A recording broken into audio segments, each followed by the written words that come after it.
अस्सलाम वालेकुम। मेरा नाम है डॉक्टर इरफान सुलेरिया और बाय प्रोफेशन में एक फार्मासिस्ट, न्यूट्रिशनिस्ट और डाइटिशियन हूँ। जैसा कि आप सबको मालूम है कि सोशल मीडिया पे मैंने ईट पार्क नाम से एक सीरीज का आगाज किया है, जिसमें डिफरेंट हेल्थ केयर प्रोफेशनल्स के साथ छोटा सा सेशन मैं करता हूँ और उनसे उनकी जो प्रोफेशनल लाइफ है और एजुकेशनल लाइफ है उससे इंफॉर्मेशन हासिल करने की कोशिश करता हूँ और नेक्स्ट जनरेशन तक क्या कहते हैं ट्रांसफर करने की कोशिश करता हूँ कि उन्होंने अपनी एजुकेशन कैसे हासिल की और एजुकेशन हासिल करने के बाद उसको प्रोफेशनली उसको कैसे यूज कर रहे हैं और कम्युनिटी को उससे वो क्या फायदा हो रहा है।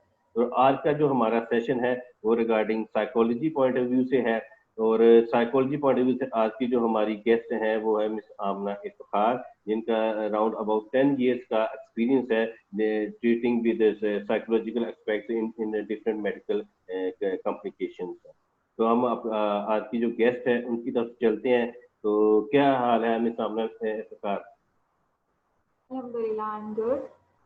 जी ठीक ठाक है। तो एक शॉर्ट सा इंट्रोडक्शन तो मैंने आपने जो सुनने वाले हैं उनको दे दिया।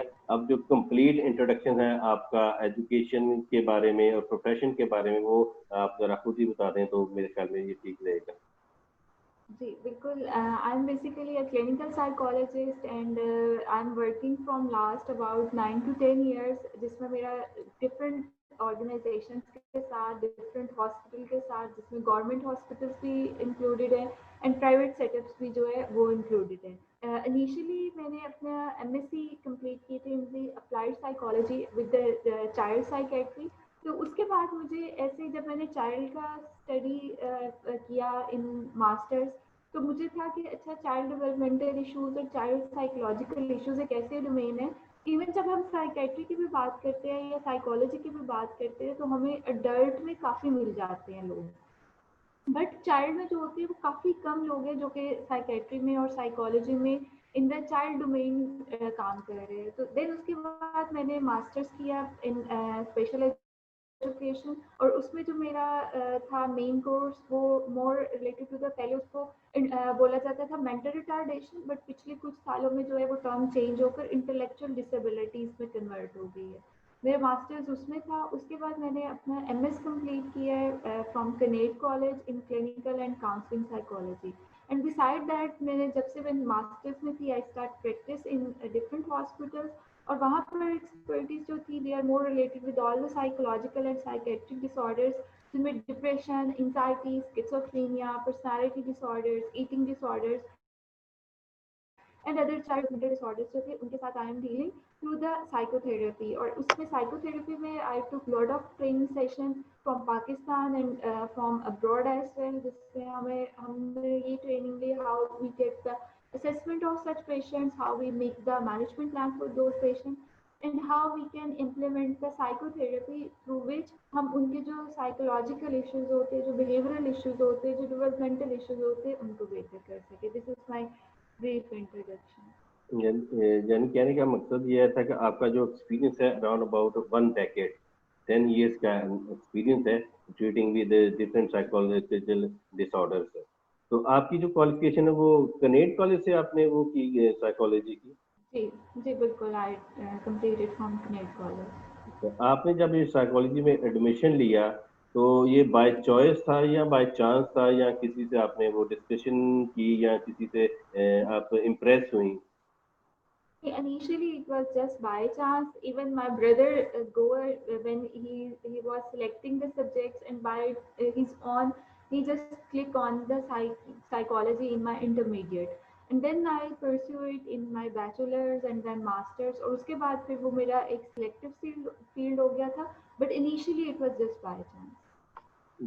बाय चांस जैसे हमारी सोसाइटी में होता है कि लोगों की कंप्लीट कैरियर काउंसलिंग नहीं होती ड्यूरिंग एजुकेशन पीरियड ही, तो वो बाय चांस ही जहाँ पे उनका वो वहाँ पंजाबी का तुक्का लग जाए तो वो होता है।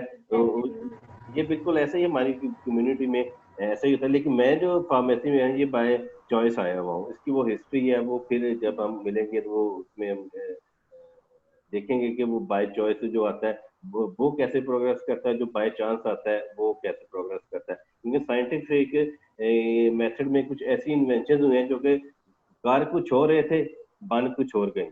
एंटरप्रेन्योरशिप की जो जो एग्जांपल है वो आपके सामने है। तो आपकी जो कंसल्टेंसी है वो लाहौर में भी है और ऑल ओवर पाकिस्तान और ऑल ओवर वर्ल्ड की भी है। तो क्या आप जी आप पेशेंट के पास आपके पास कैसे आता है? जिस तरह भी आपने कहा कि हमारी we are not only Lahore based consultancy, आपको पता है नाउ डेज डिजिटल मीडिया है, सब चीज़ें हैं, we are providing the international level consultancy as well. तो अभी मैं लास्ट ऑलमोस्ट 7 years से पर्टिकुलरली काम कर रही हूँ in the eating disorders, and you know that कि this is the first and only eating disorder centre in Pakistan, जिसपे अभी मैं पिछले तकरीबन 7 साल से काम कर रही हूँ। और उसमें हमने ये देखा है कि हमारे पास बहुत सारे इंटरनेशनल जो क्लाइंट होते हैं वो हमें कांटेक्ट करते हैं, because eating disorder is the psychological disorder, और ये ऑल ओवर द वर्ल्ड पाया जाता है। तो इसलिए हमारे पास वो पेशेंट्स भी होते हैं जो इंटरनेशनली हमें कांटेक्ट कर रहे होते हैं। एंड अदर देन दैट, जैसे लाहौर बेस्ड हमारे कुछ पेशेंट्स नहीं होते, they belong from Karachi, they belong from other cities of Pakistan, and they can't come to our setup and clinic. तो उनके लिए फिर we are organizing the online consultation, जिसमें we are providing the video consultation to those patients.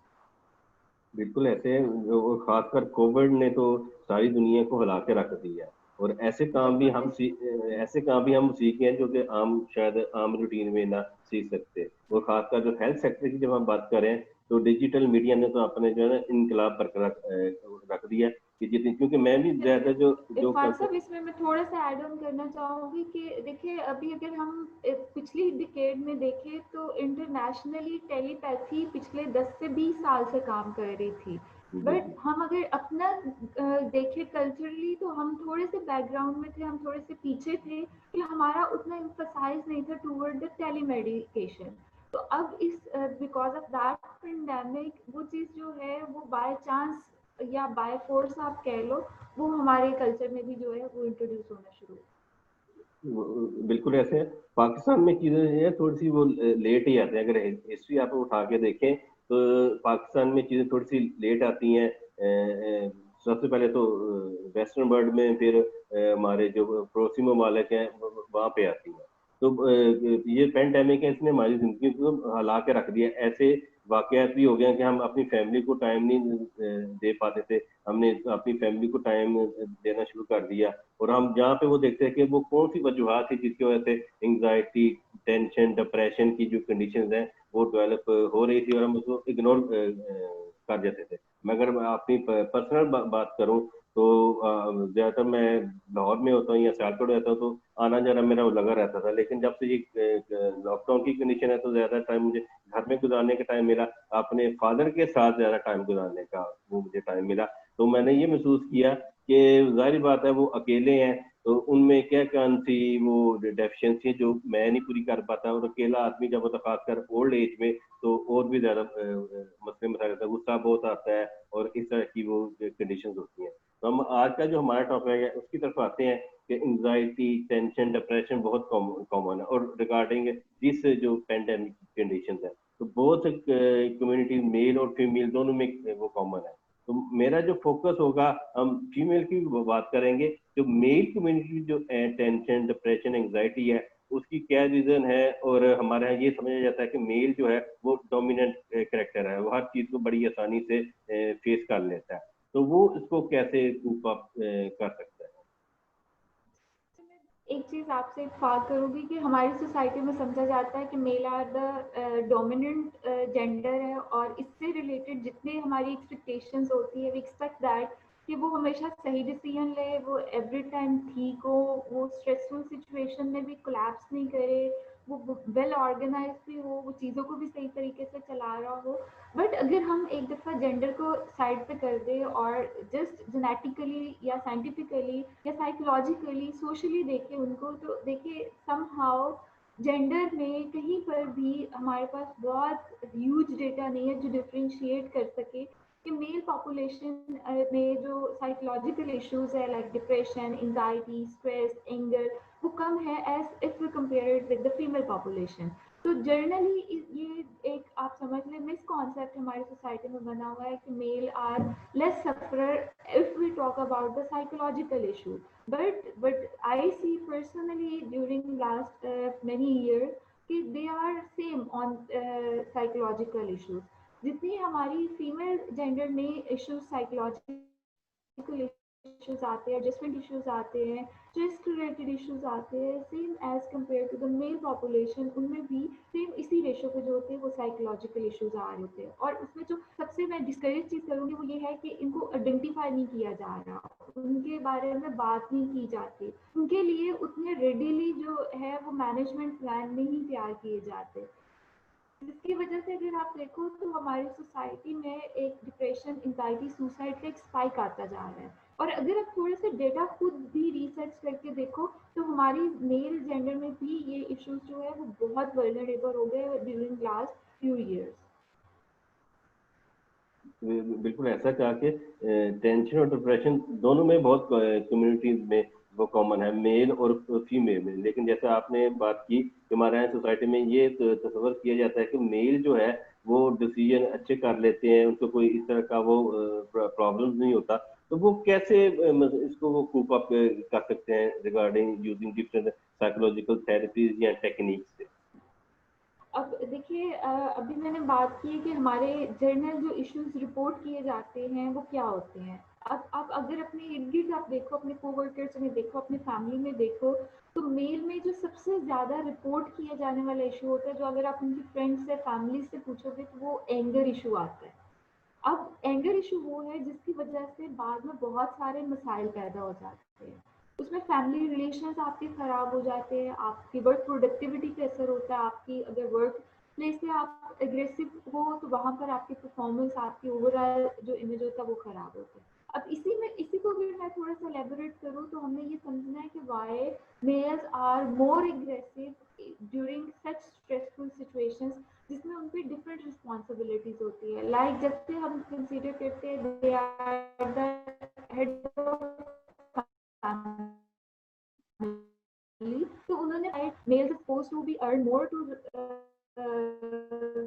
Fulfil the needs of the family. तो उनकी अगर हम stressors की लिस्ट बनाए तो वो काफी लंबी हो जाती है। अब वो क्यों जल्दी फ्रस्ट्रेटेड होते हैं या उनमें एंगर लेवल क्यों ज़्यादा आना शुरू हो जाते हैं? एंगर को अगर हम थोड़ा सा एक्सप्लोर करें तो उसके बैकग्राउंड में मेनली 2 फैक्टर्स होते हैं जो किसी भी इंसान के एंगर को ट्रिगर कर रहे होते हैं। और उन 2 फैक्टर्स में सबसे पहला जो होता है वो लैक ऑफ कंट्रोल की फीलिंग होती है, कि जब आपको फीलिंग लैक ऑफ कंट्रोल की आना शुरू हो जाती है तो अल्टरनेटिवली आपका जो बिहेवियर होता है वो एग्रेसिव होना शुरू हो जाता है। और जो दूसरा इसमें बहुत कॉमन फैक्टर होता है वो फियर ऑफ फेलियर होता है, कि जब आपके माइंड में, आपके दिल में ये डर हो कि कहीं मैं नाकाम ना हो जाऊँ तो आप एग्रेसिव होना शुरू हो जाते हो। तो मैं उन सब मेल पॉपुलेशन को जो एंगर इश्यूज के से सफ़र कर रहे हैं उनके लिए एक चीज़ कहूँगी कि आपने सबसे पहले अपनी एक क्विक सी सेल्फ असेसमेंट करनी है और आपने देखना है, एक लिस्ट बनानी है आपने बेसिकली, जिसमें आपने आइडेंटिफाई करना है कि वो कौन सी सिचुएशंस होती है जिसमें you become more aggressive, you get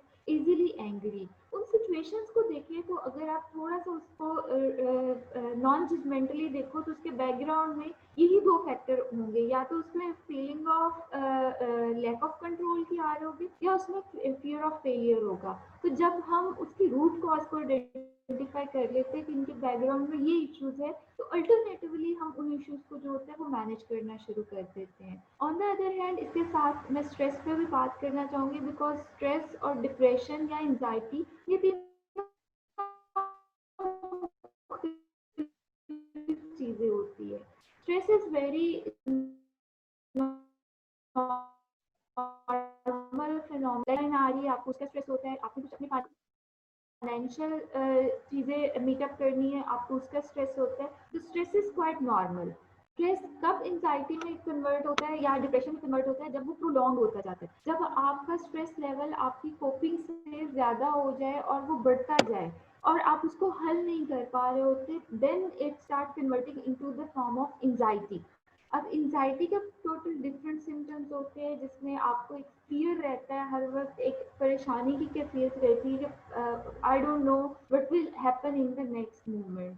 तो यही एंजाइटी फिर आपकी वर्क प्रोडक्टिविटी को, आपकी ओवरऑल फंक्शनैलिटी को इफेक्ट करती है। And depression is somehow different, जब ये चीज़ें बहुत लंबे अरसा चलती जाती है और वो स्टेज आ जाती है जहाँ पर आपके फीलिंग में हेल्पलेसनेस, होपलेसनेस, गिल्ट आना शुरू हो जाता है, आपको फ्यूचर जो होता है वो बिल्कुल नज़र आ रहा है कि कुछ भी नहीं है, वर्थलेसनेस वाली फीलिंग आती है। तो अगर हम स्ट्रेस मैनेजमेंट से स्टार्ट ले लें तो हम आगे आने वाले जो इश्यूज है लाइक एंजाइटी, डिप्रेशन, उनसे काफ़ी हद तक जो है वो बच सकते हैं। तो अगर मैं इसकी कोपिंग की आपने बात की कि कोपिंग स्किल्स, तो मैं कहती हूँ कि कोपिंग जो होती है just like a self help tool box. जैसे हम सबके घरों में गाड़ी में एक टूल बॉक्स होता है कि कुछ भी खराब हो जाए हम उसे खोलते हैं, फिक्स करते हैं और ठीक हो जाती है चीज़ें। इसी तरह अगर हम साइकोलॉजी की बात करें, हम बिहेवियर की बात करें, स्ट्रेस मैनेजमेंट की बात करें, तो उसमें कोपिंग में बिल्कुल हमारे वो सेल्फ हेल्प टूल बॉक्स की तरह होती है। अब उसमें यही चीज़ें देखनी है कि कौन सा टूल किस वक्त हमने इस्तेमाल करना है और कौन से इशू के लिए कौन सा टूल जो है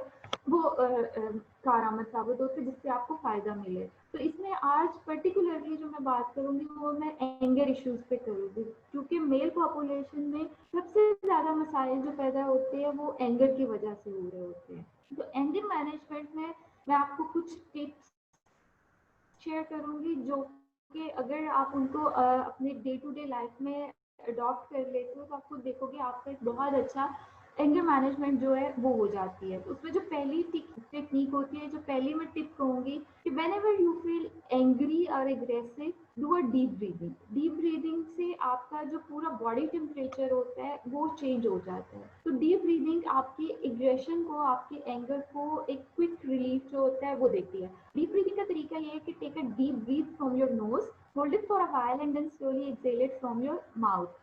दूसरी एंगर मैनेजमेंट की टिप होती है जिसको हम बोलते हैं फोकस ऑन एन ऑब्जेक्ट।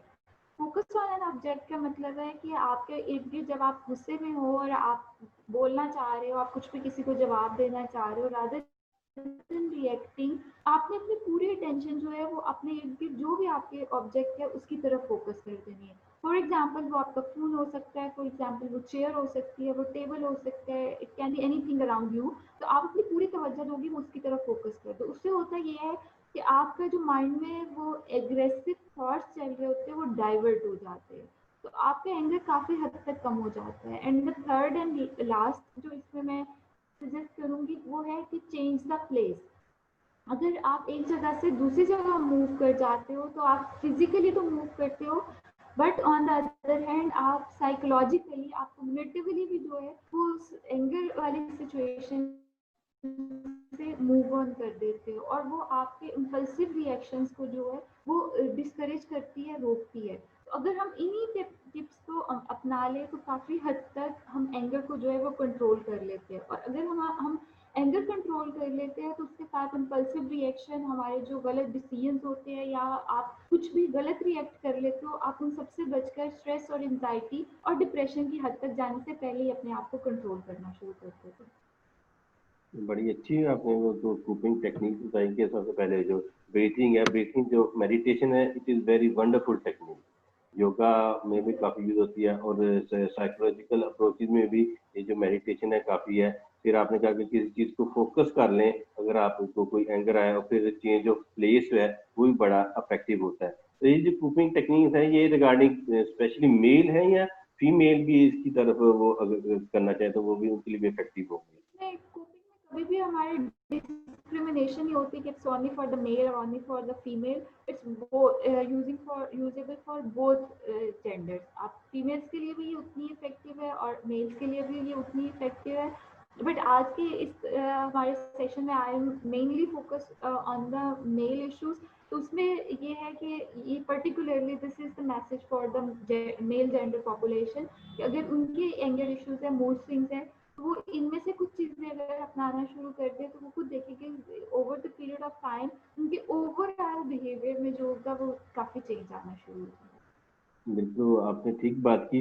लेकिन हमारा एक ज़हन में मेरे क्वेश्चन आ रहा है और ये कॉमन परसेप्शन भी है कि जब हम किसी को बताते हैं कि आपको ना किसी साइकोलॉजिस्ट या साइकियाट्रिस्ट की ज़रूरत है, तो वो समझते हैं कि मैं कोई पागल हूँ, तुम चले जाओ, तुम्हें ज़्यादा ज़रूरत है। तो जहाँ तक वो मेरी प्रैक्टिस है या आपकी प्रैक्टिस है, तो मेरे ख्याल में तो हर किसी को ना कम से कम ज़िंदगी में एक सेशन तो ज़रूर साइकोलॉजी का और डाइटरी हैबिट का होना चाहिए उसके पास कि उसने साइकोलॉजिकल अप्रोच क्या है, उसकी डाइटरी हैबिट्स क्या है। तो इस बारे में आप क्या कहेंगे? देखिए, बिल्कुल इसमें मैं सब लोगों को, मेरे कुछ पेशेंट्स होते हैं उनमें भी रिलक्टेंस होती है कि वो फैमिलीज़ हमें अप्रोच कर रही होती है बट वो पर्सनली खुद नहीं विज़िट करना चाह रहे होते हैं। तो मैं उनको एक ही मशवरा देती हूँ कि देखिए, जिस तरह बाकी डिज़ीज़ेज़ है, बाकी बीमारियाँ हैं, तो वी नेवर फील गिल्टी कि मुझे डायबिटीज़ है। हम आराम से किसी को भी कह सकते हैं कि आई हैव द डायबिटीज़ या I have the cardiac issues. तो देखा जाए तो वो भी बीमारी ही है और वो भी हमारी चॉइस से नहीं आई हमारी लाइफ में। सेम इसी तरह अगर हम साइकोलॉजिकल इश्यूज की बात करें तो अभी तक ओवर सो मैनी years जो मैंने गुजारे in the practical field, I never ever see even a single person जिसको कभी जिंदगी में मसाइल ना आए। और मसाइल आने का मतलब ये नहीं है कि आप वीक हो या आप में वीकनेसेस है। हर इंसान की इनबिल्ट डिफरेंट होती है। जिस तरह हर इंसान का इम्यून सिस्टम किसी भी बीमारी से लड़ने में मुख्तलिफ है, कुछ लोगों का इम्यून सिस्टम अच्छा होता है, कुछ लोगों का इम्यून सिस्टम वीक होता है। सेम इसी तरह जब हम साइकोलॉजी की बात करते हैं या साइकोलॉजिकल इश्यूज की बात करते हैं तो उसमें भी हमारा एक इम्यून सिस्टम है जिसको हम सेल्फ डिफेंस मैकेनिज्म बोलते हैं कि हमारे अंदर एक कुदरती निज़ाम है कि जब भी स्ट्रेसफुल सिचुएशन आती है, डिफिकल्ट सिचुएशन आती है, तो हमारी माइंड खुद ब खुद जिस तरह हमारी एंटीबॉडीज रिएक्ट करती है वो भी रिएक्ट करती है। अब जिस तरह हमारा इम्यून सिस्टम डिफरेंट है और सबको बीमारियां मुख्तलिफ अंदाज से होती है, इसी तरह हमारा साइकोलॉजिकल जो सेल्फ डिफेंस मैकेनिज्म है वो भी मुख्तलिफ है। और अगर किसी का सेल्फ डिफेंस मैकेनिज्म वीक है as compare to the other person, तो उसमें कोई शर्मिंदगी की बात नहीं, उसमें कोई ऐसी गलत बात नहीं है कि जिससे आप अपने आप को समझो कि पता नहीं ये मुझे कोई पागल कह रहा है या मुझे कोई एबनॉर्मल बोल रहा है।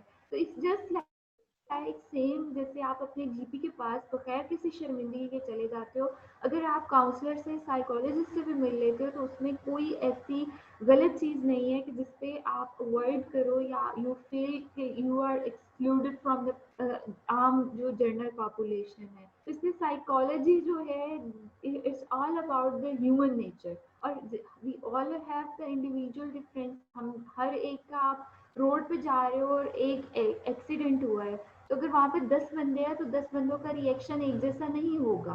हर एक का सेवेरिटी लेवल, हर एक का रिएक्शन डिफरेंट होगा दूसरे से। तो सेम अगर किसी की लाइफ में स्ट्रेस रिएक्शन डिफरेंट है और वो psychology not something to get it stigmatize या उसको आप गलत समझो। इसमें हमें थोड़ी सी एजुकेशन की ज़रूरत है कि हम इमेज सोसाइटी में ऐसा प्रमोट करें कि if you are going and seeing the psychiatrist और psychologist, it doesn't mean that you are abnormal.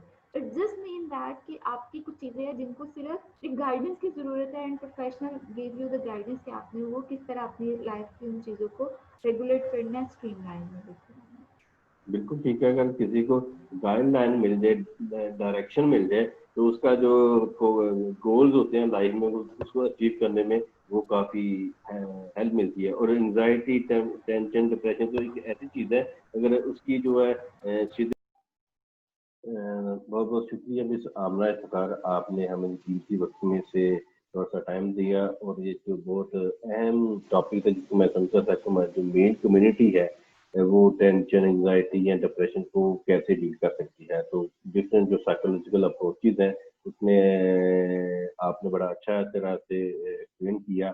और हमारे यहाँ जो हमारी सोसाइटी में स्टिग्मा है कि मेल कम्युनिटी बड़ी स्ट्रॉन्ग है, डिसीजन पावर उनके पास ज़्यादा है, लेकिन इसके बरक्स चीज़ें भी हैं कि उनको भी टेंशन, डिप्रेशन, एंग्जायटी होती है, जिस तरह हमारी जो फीमेल कम्युनिटी है। तो आपका बहुत बहुत शुक्रिया। इन फ्यूचर में भी मैं आपसे वो एक्सपेक्ट करूंगा कि अगर हमें किसी चीज़ की जरूरत पड़े regarding psychological point of view से, तो आप हमारे साथ इसी तरह बर्ताव करेंगे। एक छोटा सा एक इंफॉर्मेशन जो है वो लोगों तक पहुँचाने की कोशिश करेंगे। और आखिर में हमारी तरफ से एक टोकन ऑफ अप्रिसिएशन है आपके लिए कि आपने हमारे साथ एक छोटा सा वो सेशन किया था, जो कि ये याद दिलाएगा कि आपने Sialkot dietetic and nutrition society, Sialkot Lahore dietetic and nutrition society की तरफ से ये टोकन ऑफ एप्रिसिएशन है, ई सर्टिफिकेट, जो आपने हमारे साथ वो सेशन किया है।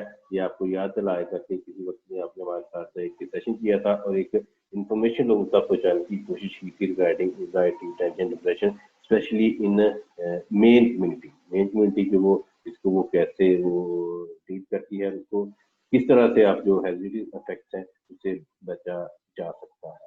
तो थैंक यू मैडम आपके वो टाइम देने का। इंशाल्लाह फ्यूचर में फिर आपसे इस किसी और टॉपिक पे बात होगी। Thank you, Allah Hafiz, God bless.